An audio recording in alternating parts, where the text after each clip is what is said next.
Hello, everyone, and thank you for joining us today on Polywine, where we'd like to take a deep dive into stories pulled from the media and have a fun time while breaking it down. I'm Jillian, and let's get into it. So, here we are, 11 days out from the presidential election. And I cannot tell you how thrilled I am about that. It's kind of like that movie, the title of that movie, Everywhere, All Together, All at Once. It's everywhere. It's overflowing to every aspect of our life. I'm exhausted. I'm burnout and I'm ready for it to be over. So, 11 days, here we are. Let's get out and vote. Early voting has started in many states. It's already turned out record numbers, which is fantastic. So, let's get out there and vote, everyone. The two candidates are out on the trail. They're everywhere. Late night, daytime, podcast, radio, you name it.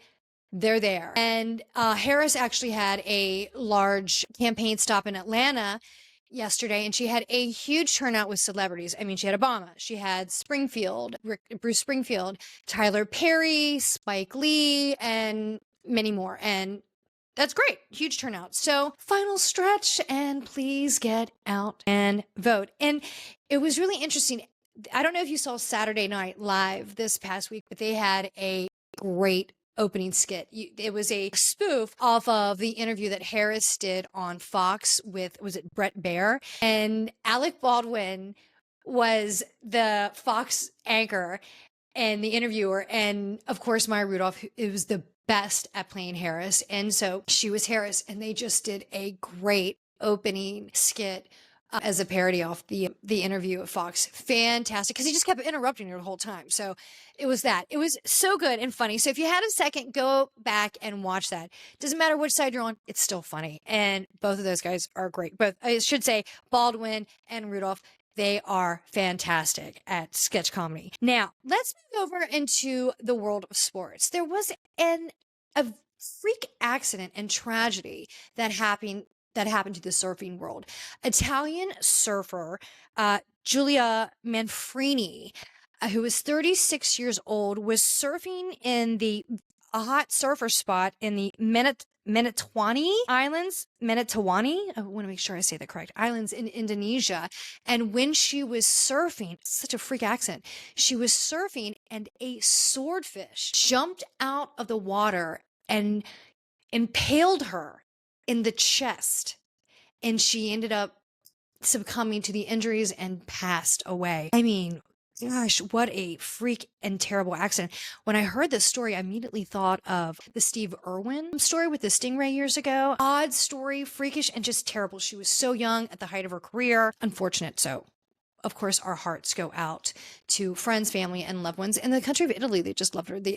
Italy actually released a statement just saying what an extreme loss and odd tragedy. So we are so sorry there. And another Giulia who is in the news in the sports industry and who is adorable, 108-year-old runner, Julia Hawkins, passed away this past week. I don't know if you were able to see some of the stories with her. She was adorable, cute, and absolutely inspirational. She started running at the age of 100. She said it's never too old to start.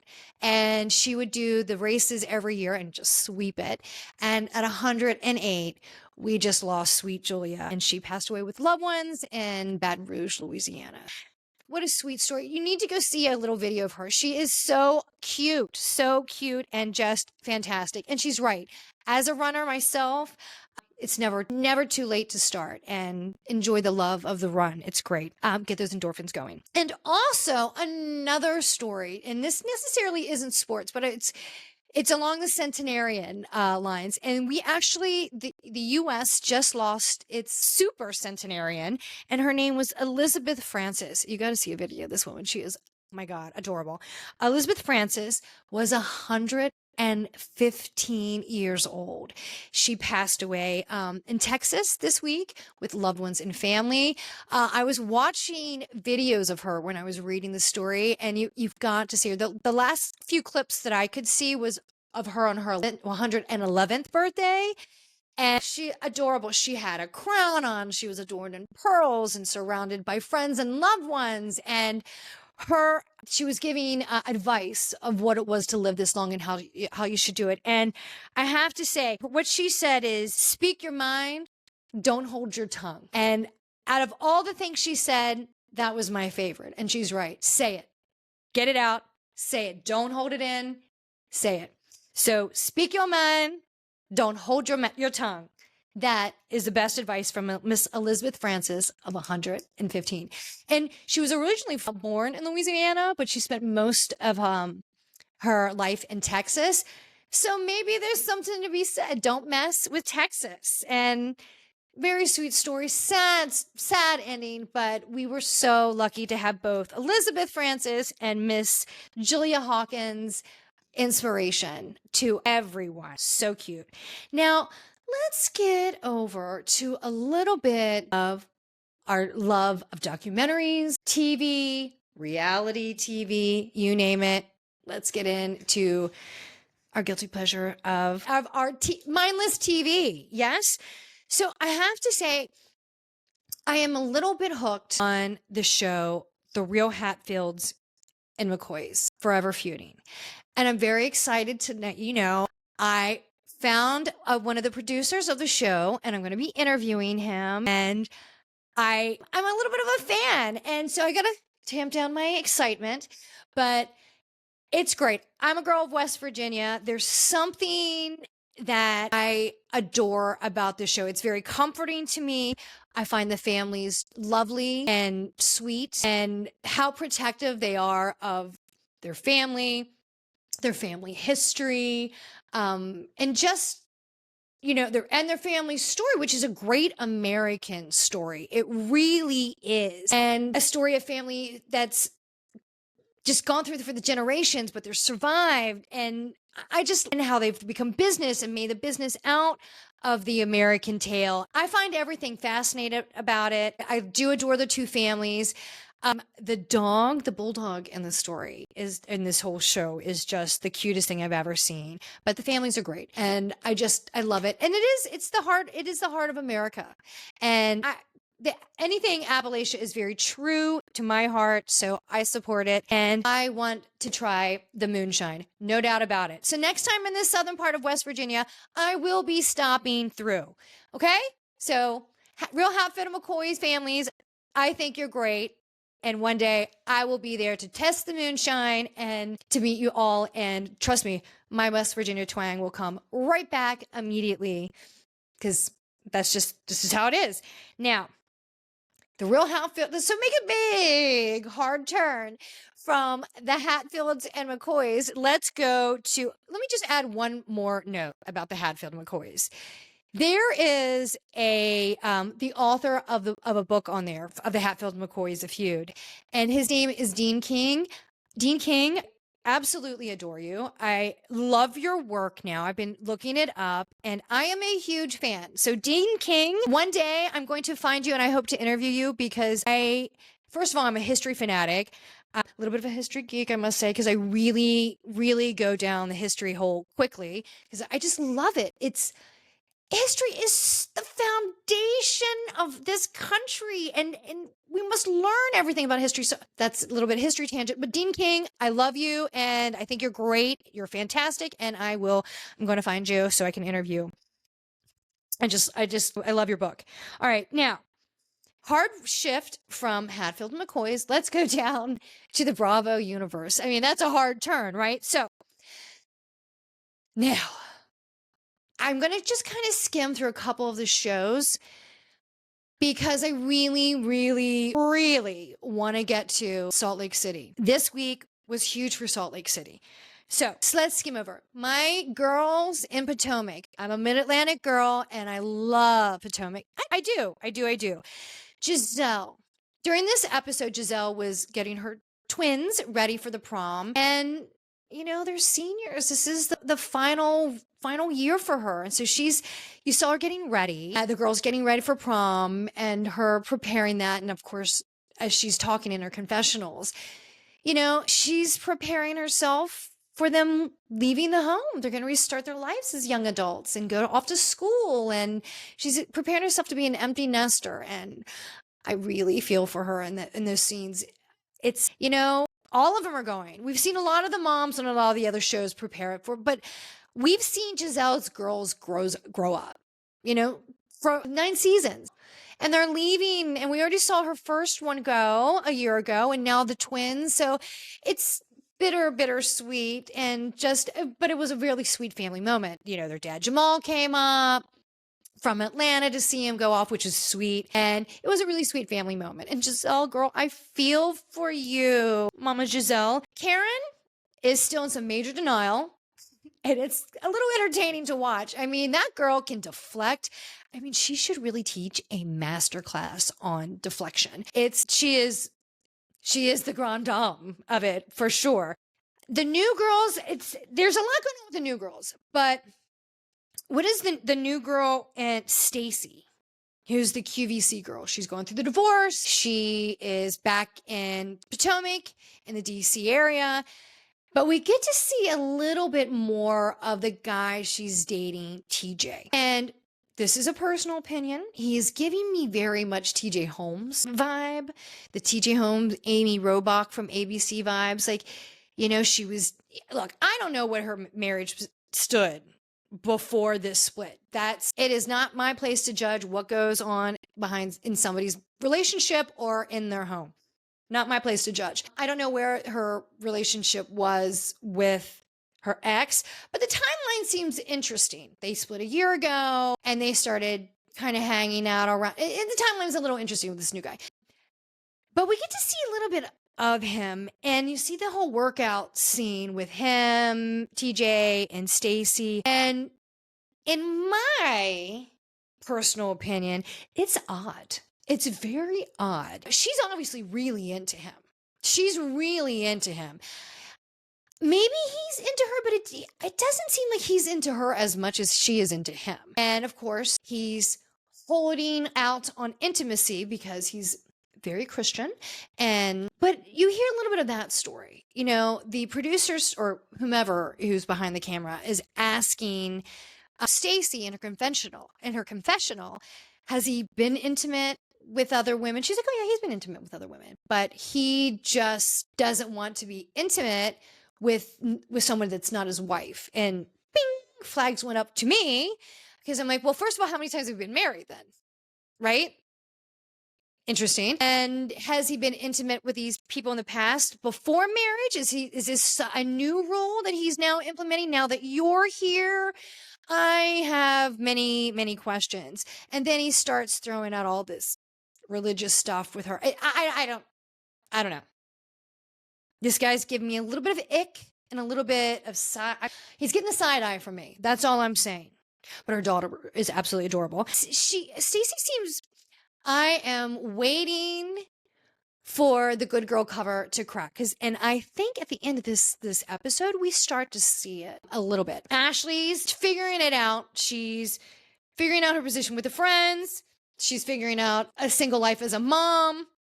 So it should be, I'm kind of interested in seeing how Ashley's journey is going this season. She's still messy Ashley, and that's why she still has a job. So I kind of like this season a little bit better. I don't want to hear all about the divorce. I don't want to hear about all the kids anymore. Nothing personal about the kids. Your kids are adorable, but that's not what I'm tuning in for. So let's get on the track, Ashley. I'm ready to go. Who else am I missing? I'm so glad Robin's not there anymore. I'm enjoying Wendy this season. I am.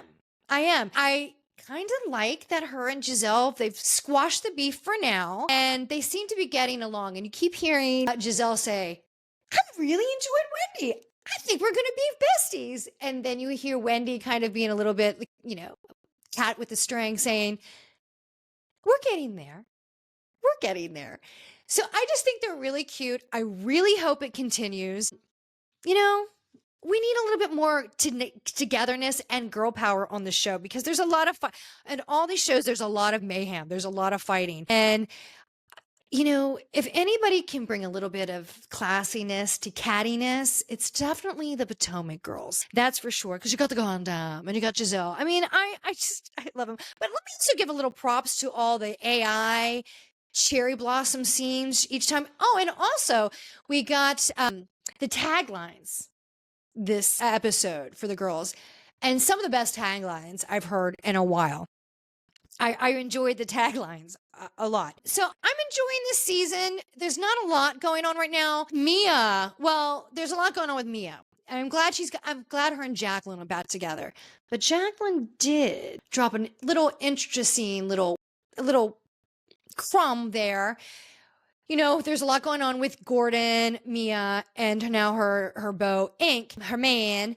But Ink is giving me uh, a little shady vibe.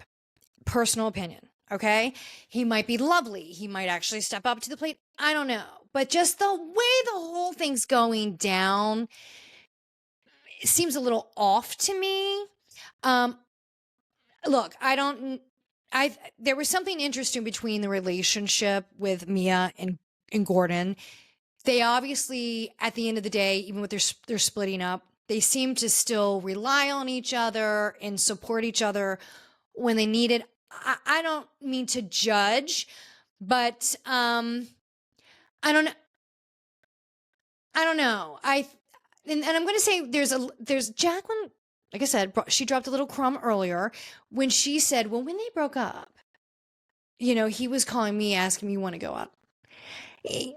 Men are men, but that's a little too close to home. Again, men are men, but you know,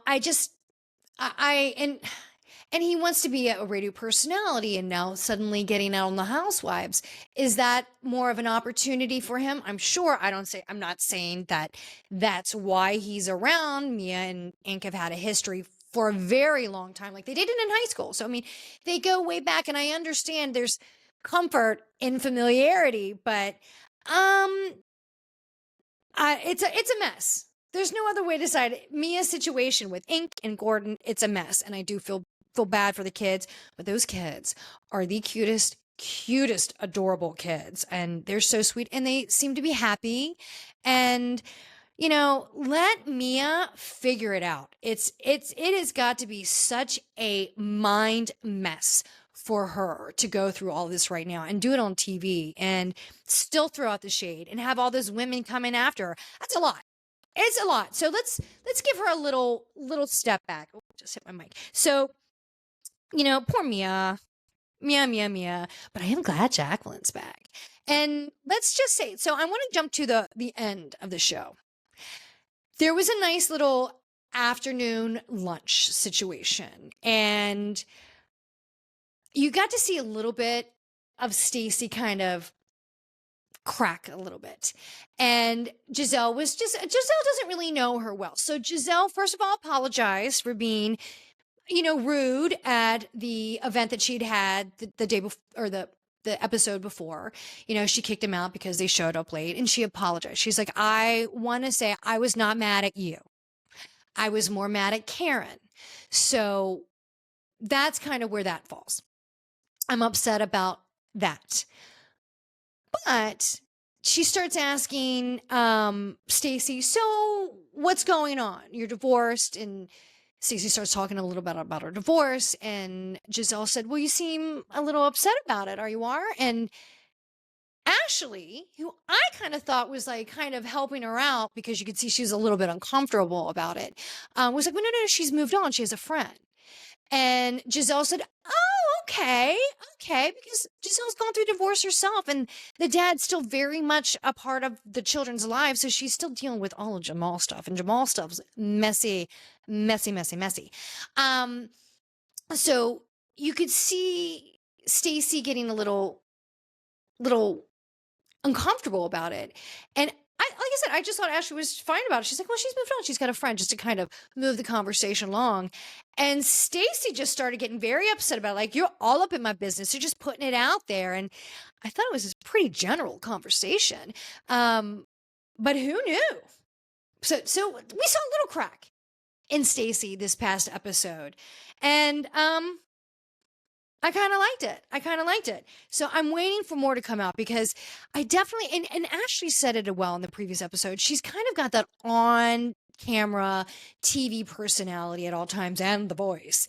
And you don't really want to see you break your character on TV, right? And on television. So you saw a crack, and I'm just waiting for it. Now that you got one crack, I'm just starting to wait for it to splinter, and you'll see all the other fractures starting to happen. So I'm here for it.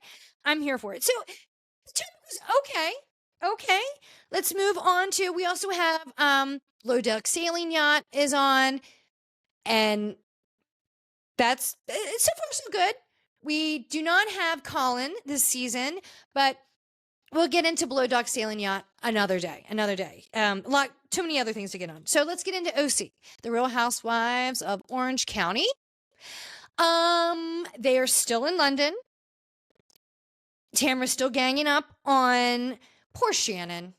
I mean, this poor girl can't catch a break.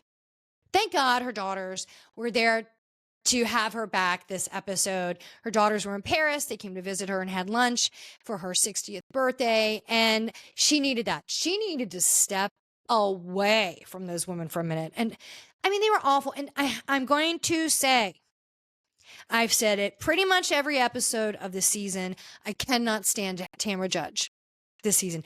I cannot stand Tamra Judge. I think she's awful. I think she's vile. I think she's nasty. I think she brings the whole cast down with her negativity and her just raunchiness. Really, really,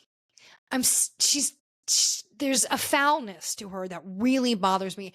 And again, Bravo. Why did you bring back Tamra and not Vicky? Why? Vicky is the OG of the OC. I love Vicky. Vicky's there. Now, Vicky causes great drama, and Vicky can bring it. But she's also a girl's girl when needed, right? Like, she is there for Shannon. And honestly, I think Vicky should have gone on the London trip.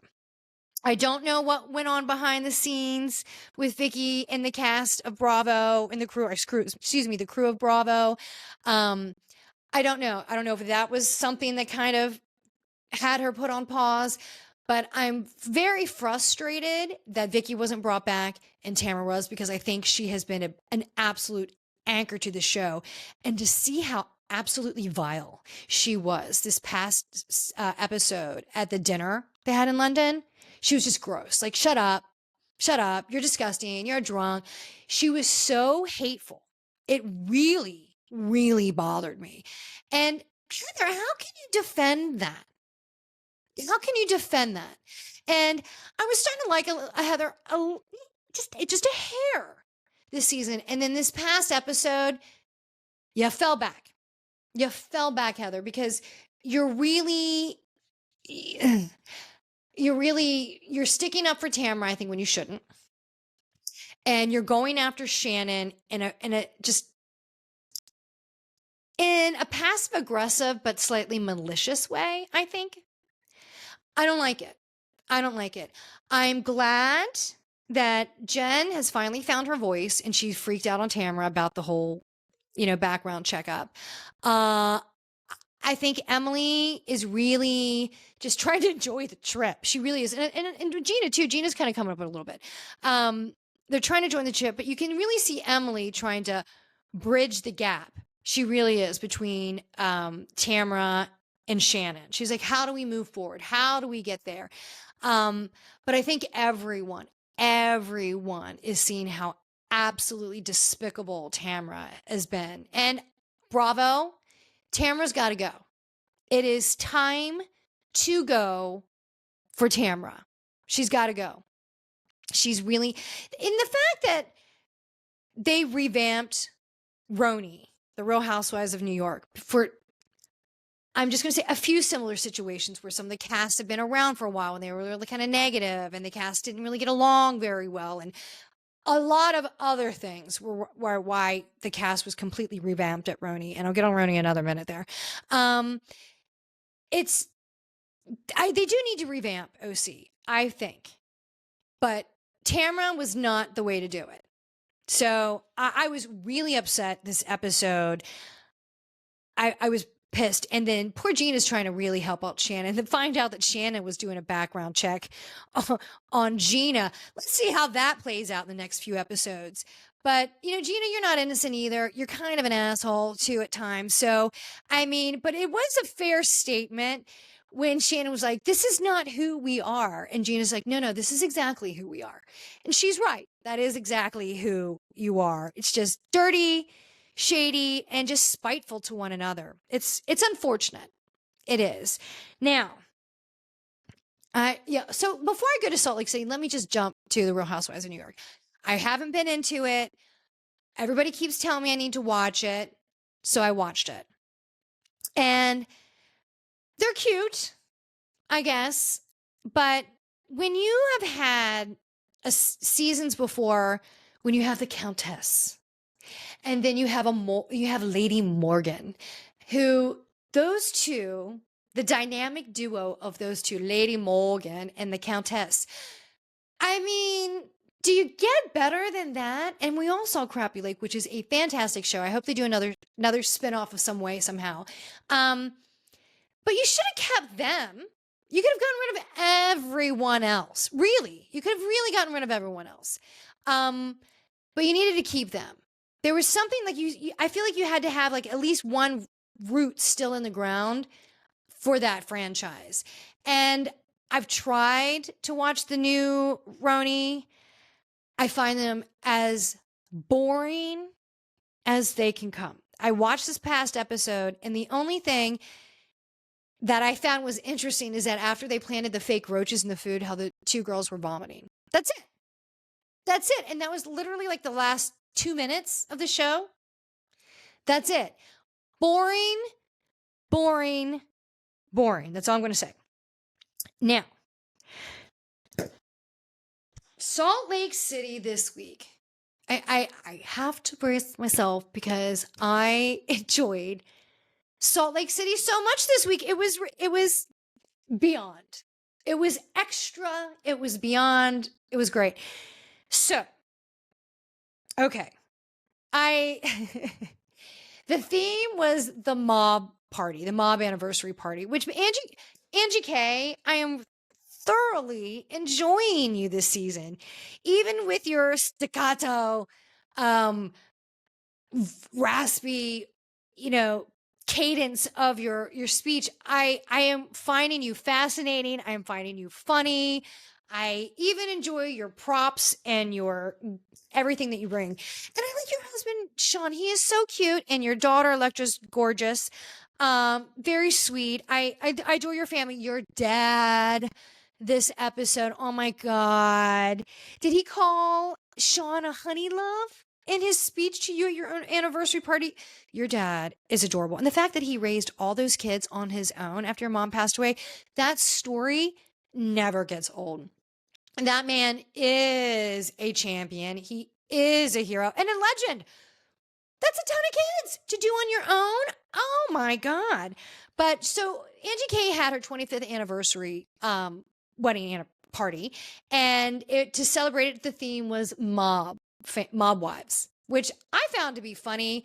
Who was it? Was it Meredith? Who was like, I don't really understand the relationship, but I thought it was funny because people had referred to her ties to the mob in the previous season. So I thought it was funny. And who doesn't like dressing up like that, right? You don't have to ask me twice. I have no problem putting on a mob wife theme outfit. It's fantastic. You can go over the top. You can get the big chunky jewelry. You can go furs. You can go late. You can go in any direction as long as it gives off that feel. I think it's so fun. So I loved it. I thought the party was fantastic. So much drama in this episode. I caught myself because my house was quite quiet. A lot of people went to bed early that night, and I watched it late. And I was like, oh no, during the episode, because it was just jam-packed. How many fights? Let's just start it from the top, and I'm just rolling it off my head there. So all the people were coming in. First of all, they had to do a little roll back of a little storyline between Meredith and Angie K's husband, Sean. because of the stories from the past. Let's talk about her husband. So good still. She brought up a lot of drama and a lot of tension with, just basically telling stories and lies about Angie K's relationship, her marriage. And no question that probably caused stress and fighting and just unnecessary chaos in their life. So he had said, was it last season or I think it was last season, I don't want to deal with her. She's been disrespectful to me, to my family, spreading these rumors, and I don't ever want her in my home. So they show the scene where, but he even said, if it is important to you and you want to invite her, I may not like it, but I understand and I'll support it, which was very sweet. Sean, very, very sweet. And Angie said, I don't want to leave anyone out. So she did invite Meredith. So when she walked into the house, Sean graciously greeted her.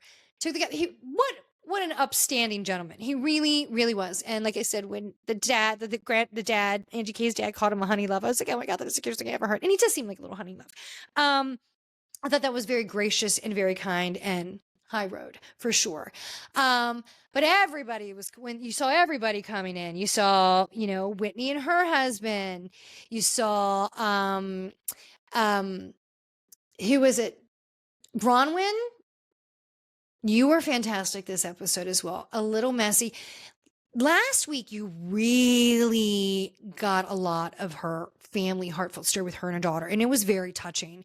It was raw emotion. It really was.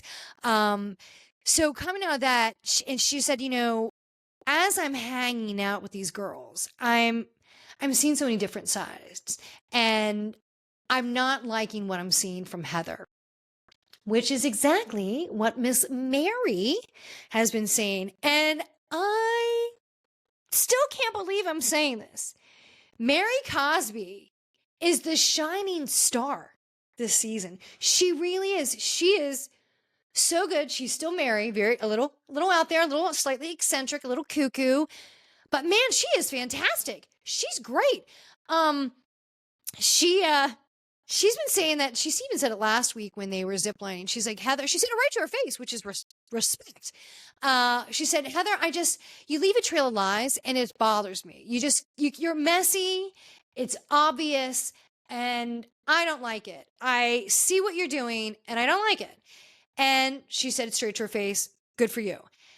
So when Mary and Bronwyn met up at Mary's house, which was an interesting scene and, heartfelt. I find it so funny that they become such close friends and fantastic. I love this new Bronwyn, Angie, Mary trio. I think that might be a new showstopper right there. You take those three.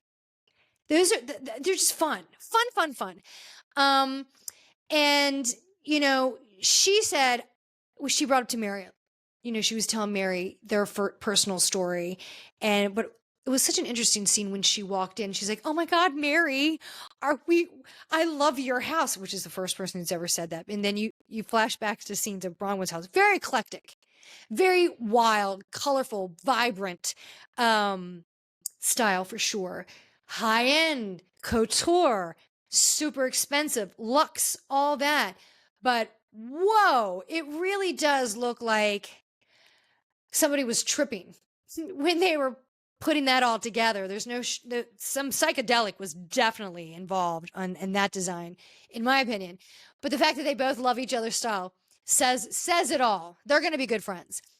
But they had, they shared some personal story, how Bronwyn's daughter has no contact with the family. And Mary has had a similar story because Mary talks about that she has no relationship with her mother and her mother's never met Robert Jr.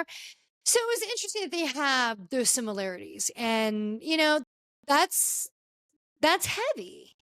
And, when you can confide in somebody else that has a similar story with that, I find like that can be an instant connection. And I think that not only will their love of fashion and design unite them, I think a lot of their family dynamic will as well. And I really like those two together.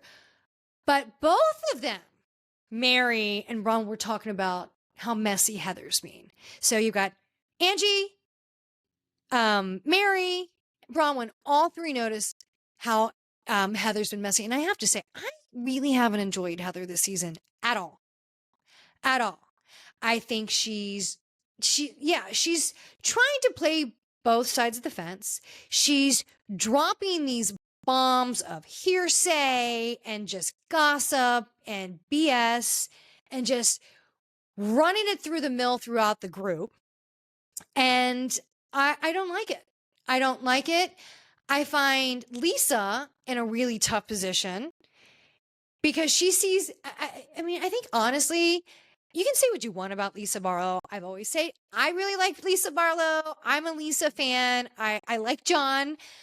He's just really supportive of her. And I think her sons are just adorable. So leave her alone. Leave my Lisa Barlow alone. Lisa, if you're listening, I'm your girl. But she's trying to, and she even said, she's like, I have 5 sisters. I'm trying to see all sides from a woman, and I want to comfort those when I see that they're hurt. I want to defend those when I see it's wrong, and I respect that. But it does put her in a precarious situation because I feel like she's stomping out everybody's fire, and then everybody's going to come after her. So, which has happened before in the past. So please be careful and cautious, Lisa, because they will come for you. And that I'll get to that at the end of this last episode because this episode was so good. So you've got that. So good old sweet Mary. So Bronwyn was telling Angie K that Heather was talking about her. So Mary was actually bringing that up to Heather and another little tiff. Mary straight up called Heather out again for her BS. And Lisa was there and she was like, and you're defending Heather, and I don't think she could. And Lisa even said, I think she was emotionally hurt in that moment. I wasn't defending what she was doing. I was just defending that she was telling you those comments had hurt her. And I wanted you to hear that she was hurt. And that was the point that I was trying to get across, that she was just hurt by those comments. And again, Lisa, careful girl. So they got into it, but Mary called her straight out. She's like, I don't like it. I'm going to tell you how it is. I think this is so good on you, Mary. But the scene after that was so funny. You see Mary Cosby sitting down on this couch with these 2 young girls. And she's like, whoo, that was a big fight. And the one little girl goes, what happened? Out of concern. And Mary's like, girls, fighting with girls, just fighting with girls. It's a mess. My feet are swollen. My feet hurt. And the expression on the 2 little girls on the couch, priceless. First of all, they didn't know what to say. They really didn't know how to react because they knew they were on camera. This older woman's getting up, coming over to them talking about a girl fight. And they're just kind of like shell shocked by the whole thing. Like they don't know what to do. They don't. So funny. That scene, I was laughing out loud with because I was like, oh my God, those poor girls. When somebody had to sign a release form for that, they didn't know that Mary Cosby was coming in with that. But hey, if you're going to do it with a pretty girl with great fashion. And again, Mary Cosby is the scene stealer this season. Gosh, I can't spit it out. So there was that fight. Fight number 1. Then you had Bronwyn and Angie K going with Heather. Boom. Fight number 2. Then you had this whole situation with Brittany. Okay. Brittany, who is a hot mess. This girl just monkey bars from one guy to the next guy. She broke up with Jared. She brought this guy named Aaron, who I gotta say, Mary's a little right. Does look a lot like that Jared Osmond guy. And I'm just going to say it again. That Jared Osmond guy looks so douchey, especially in that tight shirt that he had on last week with the chunky jewelry and, oh God, attempted at a man flex. I don't know what it is. Gross. Just gross. But Whitney's husband, Justin, invited Jared Osman, that guy that she was having that on again, off again relationship, and he was just gross and just obviously using her, and he just seems like, ugh. Oh, he's so into himself. I just can't. I give this guy nothing. He's so attention hungry and so narcissistic, is what you already get from the few scenes that you've seen from this man. And Justin calls him up and says, hey, we're here at this party. Why don't you stop over?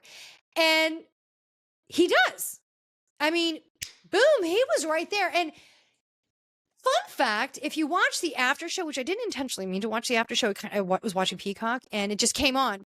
And somebody said that guy Jared lives like an hour away from there. So they're like, he was literally there within an hour. So was he just like dressed and ready to go and camera ready? Because he was there, he arrived so quickly, the time was a little off. But he showed up and immediately that girl, Brittany, starts crying. Really? You're going to give that guy your tears when he gave you barely anything at all? Ugh. So they go out and talk and she's like, why are you here? And the cheesiest, slimiest line, I heard the charcuterie board was nice. That guy, gross, just gross. And so they talk and she's like, I love you. I mean, this girl is a mess. As she's still there with another guy. And it was just so funny when Jared walked in the house. You see Mary Cosby go, okay, I see it now, because she kept confusing the new date Aaron with the former guy she was dating, Jared. So that was really funny. And then Mary starts questioning the date, Aaron. So how long have you been dating? He's about a month.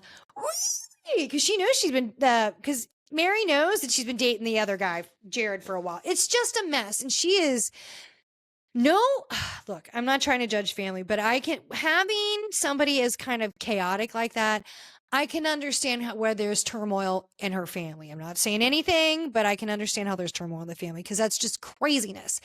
So then you had the whole Jared fiasco, but it was funny, everybody's reaction when he walked in and was like, oh my God, like the room stopped.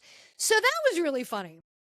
And mainly, you barely have been in the show, but this was at least a really good scene for you. You were a girl's girl. You were there to comfort your friends, and you had one of the best reactions of all when you walked in, like, oh my God. So that was a good scene for you this episode. So then you had the whole Jared thing.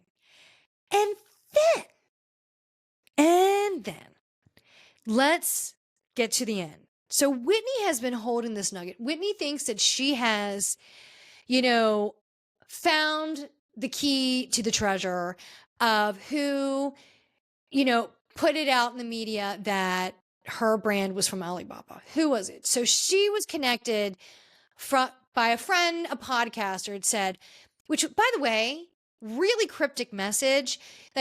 So I was speaking to somebody who was affiliated with this account that said that your jewelry is from Alibaba. And this person wouldn't directly say who it was, but would answer clues. And, first of all, that alone should really discredit the source, but they're not going to come out and be like, I know for a fact this is what it is. So the guy was asking him, the source, does this person have, jewelry line? No. Does this person have this type of business? No. Does this person have a liquor business? No. Yes. So she's like, it's Lisa. So she thinks that she's got all this ammo against Lisa Barlow coming after her jewelry business, right? So she's just been holding on to it. And she even had lunch with Meredith early in the episode. And she's like, I know who it is, Meredith, and I owe you an apology. And Meredith's like, well, who do you think it is? She's like, it's Lisa. And she's like, do you know for a fact? Like, when Meredith's reaction immediately sparked in my mind, like, oh, she either knows exactly who it is, or she knows something about it, and she knows it's not Lisa. because her reaction, because she kept reiterating to Whitney, are you sure you're getting accurate information? Are you sure that it's 100% true? Because you don't want to go down this road and find out you had bad information. And I mean, that's a straight shot warning. And so to me, I was like, she knows something. And Meredith even said to somebody, I know, or was it in a confessional, the person who contacted Whitney also reached out to me. And I didn't find the source accurate or credible. And I didn't find any of that information. I didn't take any of that information to heart. I didn't trust it. And what the information they gave me is completely different from what they're telling her. So she's getting played. So poor Whitney, who thinks she's got something, goes up to Lisa Barlow and says, I know, I'm going to paraphrase. I know somebody told me that it was you that was putting it out there about my business and my business, my brand, nah, nah, nah, nah. And Lisa's like, it's not me. Don't go down this road with me again, Whitney. It's not me. And Lisa's automatically getting heated, and she should, because everybody's coming after her this season, just like she did at the whole Harley Davidson dinner in Milwaukee. And she's like, it's not me. Stop saying that. It's not me. And she's like, I got to tell you, Whitney, every time I think we're in a better place and we're friends, you screw up. You screw it up. And here you are again. You're screwing up. You think it's me. You're getting bad information. It's not me. And Whitney wouldn't hear it. She's like, well, I think it is you. And I believe him so much, in so many ways. That's what she said. So Lisa gets up her phone and starts calling her cybersecurity guy, right? She's like, I want you to go all the way on this. I want you to contact the police. This is defamation of character. They're going after, this is, she's going through her list of of her grievances, and she should. It's bullshit. And Whitney's just sitting there like, blink, blink, blink, blink, all wide-eyed. And she's like, and I want you to know, not only am I going to sue them, probably sue you, and I'm going to send you a bill. And you could just see Whitney's eyes like, oh God. And then Lisa, in the heat of the moment, walks over to Whitney's husband, Justin, who's talking to Lisa's husband, John. And remember, John is so quiet. And Lisa basically goes up to Justin. She's like, I don't know how you can sleep with her, because this woman's a liar with all the lies that she put out. And Justin starts getting heated. Like, she's not a liar. She's not a liar. She's not a liar. And you can see like there was a lot of pent up frustration there with Justin. Not only is it maybe the Lisa stuff that's going on this season, but remember there's been some major issues with Justin and Whitney and his job and been some stuff in the past. And I think that's just, dormant inside, because he really exploded quite quickly. And just the whole Lisa thing, it doesn't seem right. And so she goes over to Justin. She's like, I don't know how you can do that, how you can be with her, because all she does is lie, and all she does is spread rumors. She's a liar. She's this and that. And Justin's like, she's not a liar. She's not a liar. She's not a liar. She's not a liar. And he starts getting really heated. And then John's like, whoa, whoa, whoa, whoa, calm down. That's all you can hear John say. Whoa, whoa, whoa, calm down. And Justin turns around. He's like, don't you tell him to calm down. He starts going after calm, sweet John. And John's like, you don't say that about my wife. And I was like, John, Johnny boy, I like the way that you're sticking up for Lisa. And boom, that's where they cut off. That's where it ended. John was defending his wife, Lisa. Justin was defending Whitney. Whitney actually went over and was trying to break it up. She's like, Justin, stop. And Whitney and Justin were kind of the shit stirrers the entire episode. Justin invited that gross Osmond guy with the jewelry. And I don't have an issue with jewelry on any man. I actually really like jewelry on men, but just, you know what I mean? When you see a gross, juicy cheesemo guy, That's that's the jewelry. Um, it was such a good episode. I mean, like, and I'm telling you, Lisa, I mean, Angie K, if this is what's going to happen at your event, please have more. Please have more. And please give me more Angie K, Bronwyn, and Mary Cosby. I mean, and we have seen more personality of Mary than we did all the other seasons. And I am loving. Maybe I think her church has closed. Maybe that's what it is. She's got a little bit more time. I am enjoying her.